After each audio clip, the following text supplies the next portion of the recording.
Vánh cả tôi khổ chú. Hey, một thiểm mấy em. Hắn tầm đàn tổ cho vòng vật, cho thiểm mấy em.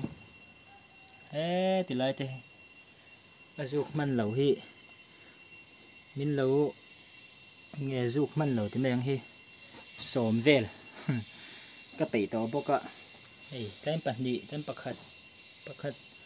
Dục trên là ngót bỏ. Hết lại thế. Hết lại thế ảnh hình nè.